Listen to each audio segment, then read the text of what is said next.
All right, Charlotte Rink Building Initiative. It is Monday, March 27th. We do have another meeting on the calendar for next Monday, and we're actually going to keep that because we got a key meeting this week that we'll have more updates with next week too. So we'll be back on our every other week schedule after that. A couple agenda items tonight. We got some good news and some exciting stuff to share in Huntersville. We will talk about that. I do want to hit upon some related things that are not directly rink building, discussions, but they indirectly are. One of those would be our May 6th NBHL exhibition event. So just for bringing attention to what we're building, and I think possibly even attracting some bigger names, turning some heads in the hockey community. I want to talk about Beach Fest in Matthews. I think we talked a little bit about that a couple weeks ago, maybe not, Eric. I don't even remember if we talked about that. And then a RINK Love Day, which was a couple weeks ago. It seems like it was forever ago, but I don't think we've shared an update about that either. So maybe want to kick off with that. Unless, do you guys want to share any other agenda items that might be pertinent to tonight's call here? Oh, I don't know, the Huntersville thing and what they decided they're going to do, but we'll get to that. Yeah. We're gonna stick that towards the middle of the end so that people keep watching the whole thing here. That's right. Yeah.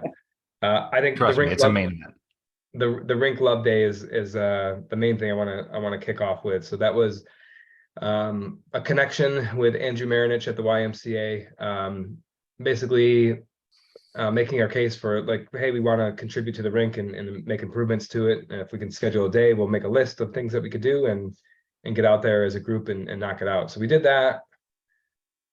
What was that? I think it was 2 Saturdays ago. 2 Saturdays ago. That sounds right. So we had a crew of 10, 12, 15 people that stayed around after our NBHL practice. We did a leaf cleanup. We scoured the floor of the rink. We washed the windows inside and out. We took care of the leaves on the hill. And then we did some painting. So some of the pictures that we shared on social media, we painted the blue lines and the face-off circles and the crease. There's still some stuff to do, but it was more of a symbolic day for the partnership of our programs. Like now we feel like, it's our rink. Of course it's not, but now we have more to stand behind with, like we've put, labor into it and we want to keep doing it. So the next big project is to provide some shaded area for the benches, and we're meeting with the YMCA this week to talk more about that. We want to do that, pretty soon here before it gets super hot. They have kids camp, so they have extra incentive to, partner with us to do that. So that's the bottom line, I guess. The next, big thing to think about is possibly retrofitting tile or some sort of surface on top of the concrete, or some sort of concrete friendly finishing that could enhance the game out there. I know, as fun as roller league is, there's tons of stuff being dealt with that we wish we didn't have to, with the cracks, etc. So the main thing to share is that it's on the radar of Andrew at the Y. He knows it, and we're in discussion still to address those things. So I don't know, just want to open up for questions, comments, observations about that first here before we move on to the next subject. Well, I saw it there on Saturday. It looked really good. And also kind of blended in too, which I think is a bit of a win, right? Because it kind of looked like it's always been there. But yeah, it looked really good. So hats off to you guys for getting that done. Big improvement. Yeah, it felt good. Much needed. You get so used to it out there, and then you see it on there, like, oh, this is what it could be like. This Yeah, boy, I'm way out of position on D, aren't I? Yeah, there you go. Shout out to Jack for laying down the absolutely most perfect painter's tape lines to do those blue lines. The one that's close to the parking lot, I did on the front side, just a little squiggly, I bet. The other one, spotless, I bet. Dude, he's incredible. He's done this before. Yeah. Mm-hmm. So that's basically the update. I know we have a couple roller players on tonight. Sean, who's not on camera. Sean, did you have any observations or questions or things you wanted to get out there for people who might be watching this? No, I actually didn't know about the RINK Love Day, but that's really cool. It's a great update. Glad that's something that we can do to kind of cement the partnership and show that we want to continue to improve on the facilities that we use. Yes. But yeah, obviously, long way to go with roller wants to take off there, but it's always a good starting point. And definitely could use some TLC, or could always use some TLC around there. Yeah, especially the outdoor facilities. For sure. I'm almost hesitant to share a few more updates, but I think it's pertinent, so I want to share it. We're pretty close to having approval for so the roller season is going to go to the end of April. I think we're just another month away from having, the unofficial or official playoffs and end of season there. We're close to having approved roller pickups there 3 nights a week. Could be a Monday, Wednesday, Friday type thing. So I always hesitate to share that because it feels like we're really close, and then like something happens and it just goes months and months. But right now it's just about the process and what that would look like. Sounds like if you're a member there, it might actually be for free. And if you're not, it's going to be not expensive, but like $15 a pickup, which it's significant. It's probably as costly, if not more, for ice. And there's a reason that they're doing that, whether it's justified or not. The reason is it's the same across all sports, no matter what. It's the equivalent of like a sports pass if you're to walk in and play a different sport. So hockey is just going under that umbrella because it's easy for their systems. And you think of a big organization like the Y, they just have to comply with stuff like that. So a little bit of the corporate red tape that we're dealing with. But the biggest unfortunate, and this is still not official, but it could be, is that you'll have to buy them in packages. So you can't even just buy one, you got to buy it in a package of 10. So it's going to be $150 and you get a package of 10 of them. So, hey, at this point, maybe there's an improval, it can improve, the process can improve at some point along the way. But the main part is just like, let's get these going here so that there's at least accessibility to it. So hope to have good news as early as this week, but it'll probably end up being more like 2, 3, 4 weeks before we kick that off. Isn't the Y's main directive to sell memberships? Yes. Mm-hmm. So then do you think is there a way that we could efficiently bring this to our group in a like large scale and say, hey, this is what the Y wants. We know that some of you are going to be, they don't care, or you have Y memberships and you're good at using them. And then some of you won't want to have Y memberships. Can you like bring those reasons forward and talk to us about why you wouldn't want to save X amount of dollars because you don't? Yeah. Whatever. That seems like more work that I'm willing to do, but I don't want to discount that idea because I actually think this process serves that role. So you can do the math, right? If you come out to every pickup, so say you come out to 2 pickups a week, it's $30 a week times 4, like that's a Y membership, right? So it actually is going to, incentivize people to buy a membership because it'll be somewhat equivalent to, paying $15 per. So I think that's what they're thinking. Yeah. And that's what I'm hoping that we can take to our group and say, hey, buy Y memberships, and all of a sudden that's a couple hundred memberships that Y didn't have before, and they see that influx go straight up, and I think they'd really we have a tangible thing to show that we've helped them grow. I mean, yeah, it's a great idea. Mm-hmm. Yeah, sounds like someone who's in charge of operations might have to do something like that, yeah, like a COO or something. Yeah, I think anything to show increased revenue streams for them is good and is a nice feather in our cap too, whether they get memberships or they get incremental money from our packages. Being out there just shows that they can monetize that asset that they have too. So yeah, either way, as long as the pickups are attended or people are buying those packages, I see that as a win. Yeah, I think we're gonna make sure that we have a cap on it, because I just think a shitload of people are gonna come out to that. I really do. I think there's when there's no accessibility, and then it goes to one, like there's people are going to come out of the woodwork. I mean, we get a lot of messages, Eric, like asking about it. Yeah. I know you guys are midstream here, Josh, but I think the cap is a really good idea. But there also might be a consideration for a floor. You'd hate to be out there and spend $15 on pickup and be you and another Jamoke out there. That could get old real fast. And so I know there's some type of threshold with CSHL, the youth stuff, where I don't know if you don't pay or you pay a reduced amount if less kids show up or something, but yeah, maybe that could be a consideration for the first round or two. Yeah. Yep. Even a sign-up system so who's going to be out there, because some people might be all right with just showing up and skating around by themselves with a couple buddies or whatever, but knowing who's going to be there, how many guys, that kind of thing, so if it's going to be a game or if it's going to be more of an organized kind of stick and puck type thing. Yep. Not to get too caught in the weeds, because we'll have more details to share as this solidifies, but it could be something like you sign up on our website it's free, but it's more of just like the process part, because then we can create a list where immediately you see like who's registered. Because I don't think the Y has that. So in our registration, it's just like literally logging your name and email that you're planning on attending. Then, you know, the email that you get that says, hey, you registered, great. It you know, it includes a link to the Y website where you actually have to sign up for it. So, you know, it's going to get a little clunky, especially in the beginning here, because there's two organizations kind of coordinating this, but that's what it could be. It could be something like that. And then all that is, you know, make a 60-second YouTube video on the process, because, you know, it's going to get confusing and people have questions on it. So, but that will manifest in the next couple of weeks here, hopefully. Cool. Yep.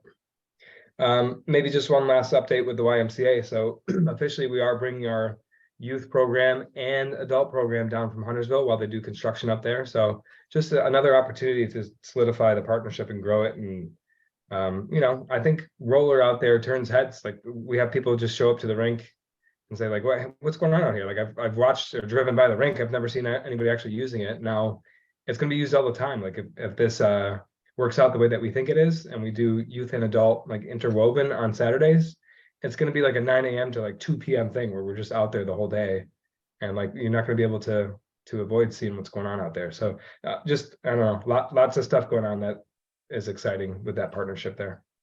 And we don't have a choice, so we're gonna have a lot of people come down from Huntersville and Mooresville just because they want to play hockey. That's it. Anything else on YMCA? Good stuff, exciting stuff.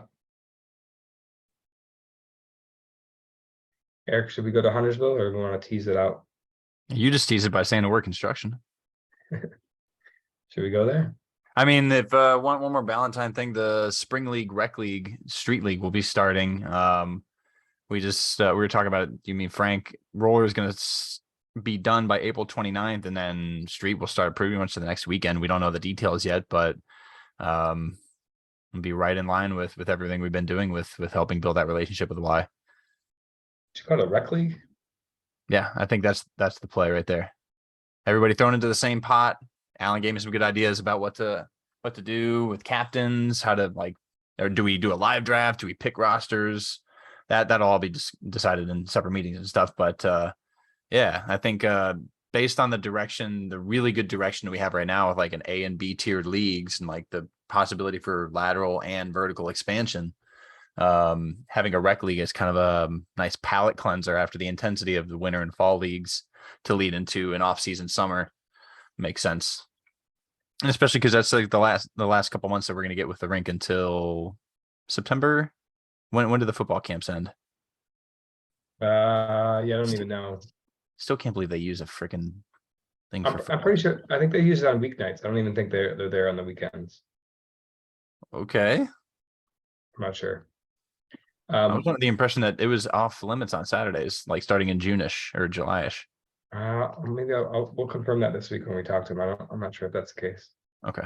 Yeah, and maybe one more teaser for that as far as that's concerned, then we can move on. We have a town hall on Thursday just to talk about some of those ideas, share what we're thinking, and then, you know, just give everybody the opportunity to ask questions or contribute in such a way to what Spring League could look like.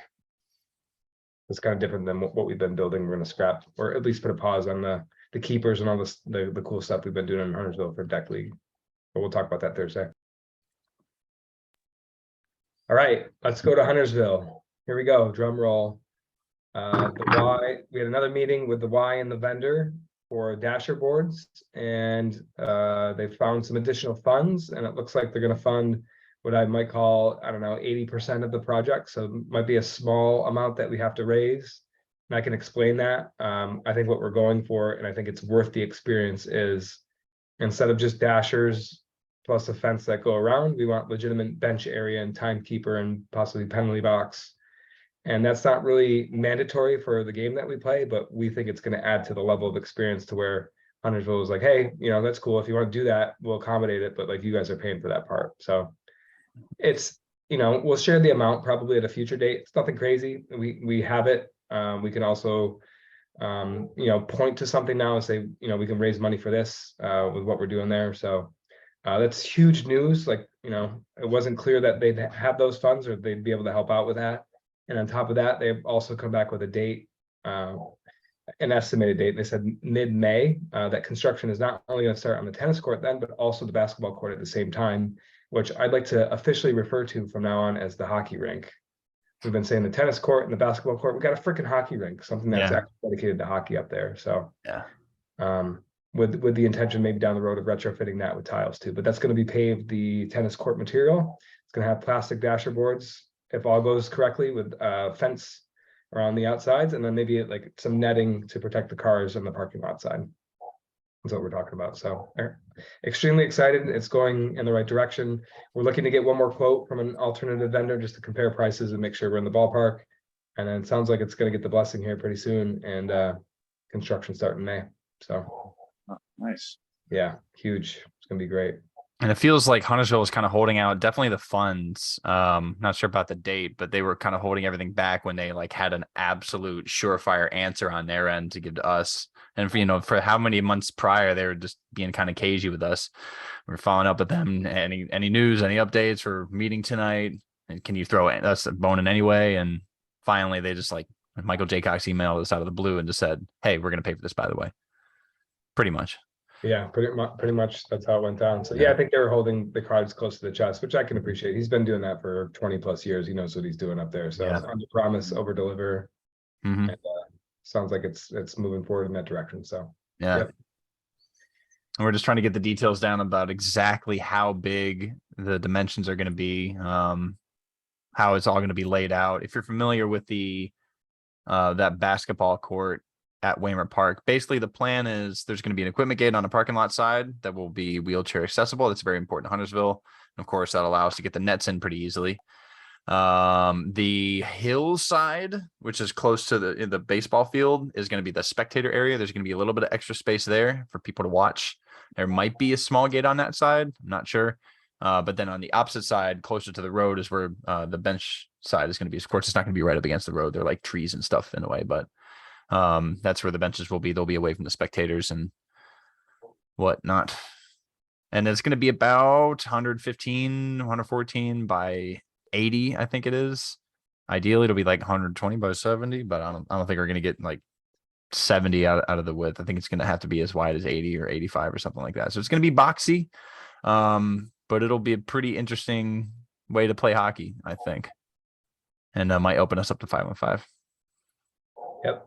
A little bit wider, a little bit longer than what we play on up there at the tennis court, but yeah, definitely not quite regulation. Yeah. And the most important thing is the lack of right angle boards in the corners like this. Oh I mean, God. that's my paradise. The ball goes down there. I love it. Good luck getting it for me, but no, just the fact that we have curved boards is going to attract so much more. Yeah. So many more hockey players, hockey people and whatnot. Yeah. So another meeting this week with them. So that's why we'll keep Monday's meeting. So we'll have some more updates next week on something, whatever comes of that meeting. Yeah. So when that's done, that's going to be, I'm kind of envisioning some of these parks up in the Northeast that had not nearly as nice of a setup as this that I remember, but some of the chain link boards and the chain link top end, but those are always open. So this sounds like it's going to be open for people and people that are at the park to use as they want, right?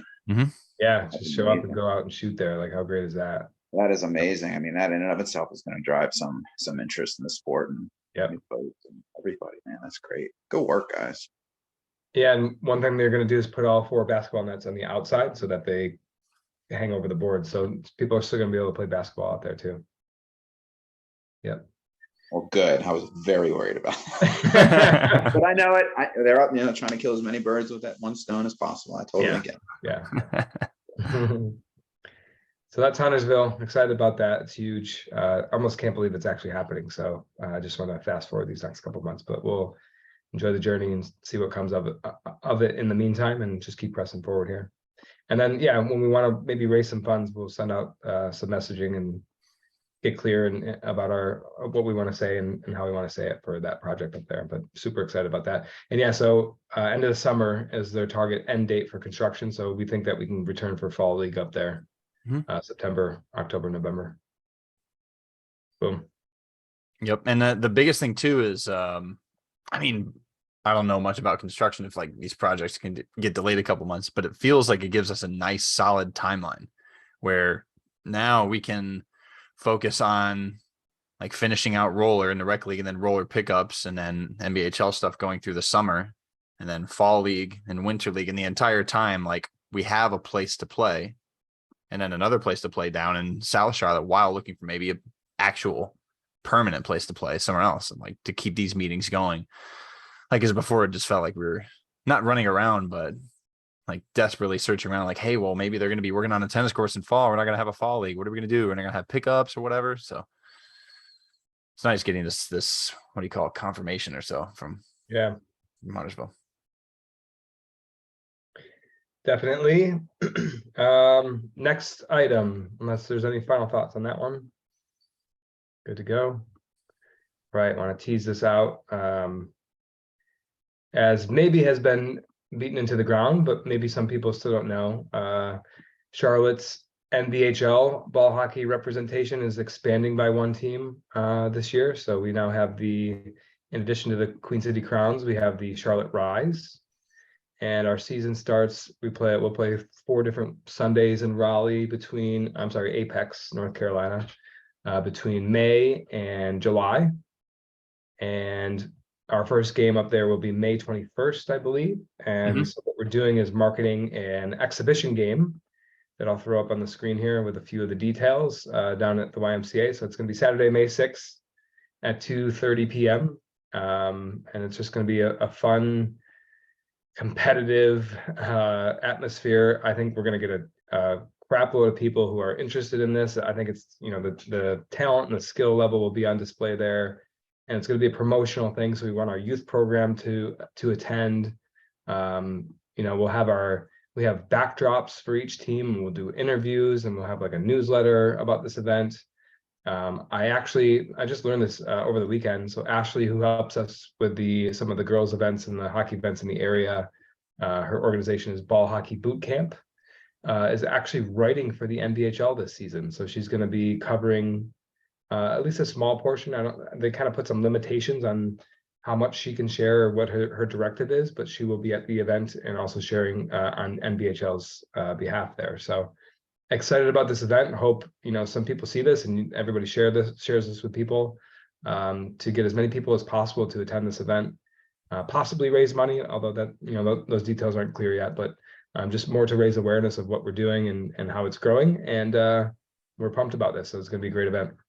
Yeah, the biggest thing for me is you can't get NHL level ice hockey here. You can't get AHL, but you can get NBHL hockey with this exhibition game in Charlotte, North Carolina. Otherwise, you have to travel to Apex. So yeah, I'd show up to Ballantyne then to see that.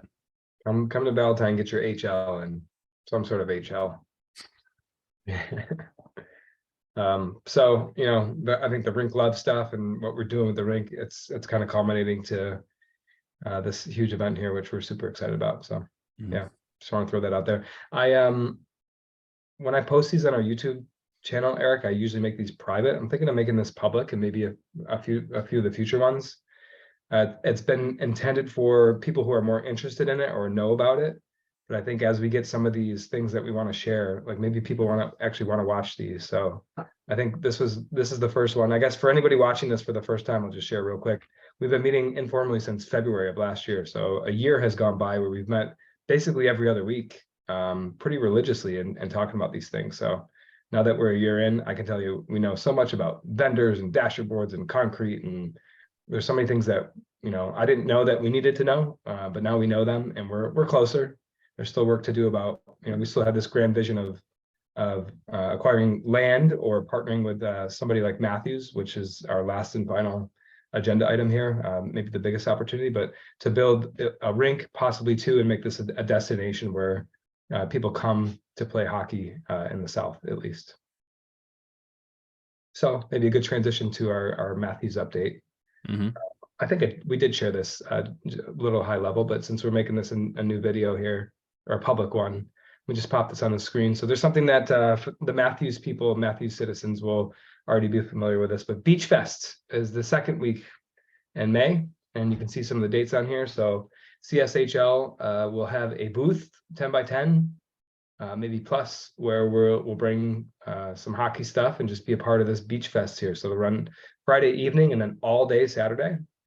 So we're definitely going to call for some volunteers to maybe man this booth in shifts. Eric thinks he can pull an Iron Man and do the whole thing. He might even sleep there overnight. That's easy. But this is a big deal. This is where, this is a huge event for Matthews. Thousands of people just walking the streets and milling around, having a good time with music and food and hockey now. CSHL hockey is going to be there. So it'd be a huge, huge win for us to get our name out there.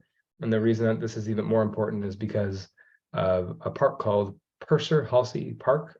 I always wonder if I say that right, but a park that was just granted additional funds after this last election, of which we learned maybe 80% is already allocated, but there's like over 100 or maybe 200 acres of land that's undeveloped there that will take some time, but we're on the radar. And I have already talked to Corey King as the director of Parks and Rec there that we're interested. He knows how unique we are, that there's nobody out there doing what we're doing.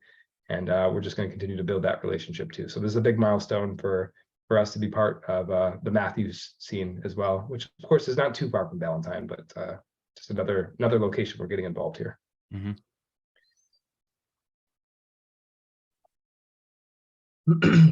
Did I sum that up, Eric? What did I miss? There's got to be details I missed. I mean, we I don't remember, because I did listen to the last couple rink building initiatives. I don't remember it being mentioned, but of course we talked about it in our board meeting. The details, it's been a while since we talked about it. The details of what we're trying to figure out about exactly what we're going to do. But we were talking about setting up in one place where we can't have hockey activities, but be like in a good spot. And then we chose like a lesser good spot where we can set up hockey nets and have hockey activities. We're going to be smart about it, obviously. Think of the details would be like we have some sort of shooting game for the kids, or they just, shoot on an empty net or whatever. Maybe we just teach them how to pass or something like that. Just something fun. I mean, just the fact that we're going to have a booth that says CSHL and it's hockey, and people are going to walk up and be like, what do you guys do? Are you like related to Extreme Ice down the street? No, we're not. We're like way cooler. And the fact that like 10,000 people are going to be walking by, 20,000, whatever, is going to be some of the biggest exposure that CSHL has ever had. So it's pretty sweet that we're not only able to do this, but we have a connection that allows us to do it for free. Yep. Which is even better. 100%. There's a lot of people who've been involved in a lot of this progress too, but I particularly want to call out Frank Losey was the one who connected with first of all the Huntersville Parks and Rec people when they kind of spawned last second. We're like, hey, you guys could come and present, and Frank was the only one that could attend and did a great job. And I think he got some people on board that were didn't know about what we were doing up there. And also he lives in Matthews, and he and I attended a Parks and Rec meeting a couple weeks ago that kind of led to this beach fest stuff. So Frank's been of course he's overseeing the roller league here too. So shout out to Frank. He's been doing a great job getting us connected in and around Charlotte here. So with that sort of concludes the agenda items that we wanted to cover. I'm sure there's more to cover, but unless there's any questions or other things you guys want to talk about, especially since other people will be watching this, we can cut this and put a exclamation mark on this. One thing that we've been doing now, especially now that we know like exactly how limited our time is on the tennis courts, is we've been running pickups called Waymer Wednesdays on Wednesday nights, 6 to 8, with DST kicking in. We get a little bit extra daylight. Started Farewell Fridays as well, and we're just going to try to run as many pickups as we can on the silly little tennis court. So from transitioning into new rinks, the newly renovated Ballantyne rink, and the new rink that's going to be a basketball or a rink, not a basketball court. We're saying goodbye to the tennis court that we're playing on. And we'll say this too. I haven't announced this to the board yet, but I'm planning a big last pickup session, like announcing it to everybody, trying to get as many people to come out as possible, just as long as we can play. We documented, put the GoPros out there, recorded, whatever. Yeah, 20 versus 20, just put in the chat. Love that. That's usually what we do with the kids.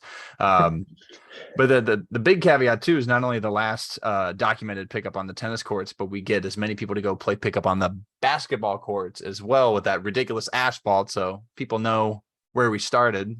Maybe we even bring Lou Jr. out of retirement. but make him put the pads on in front of his trash can frame, that's actually what we used to play with, if you didn't know.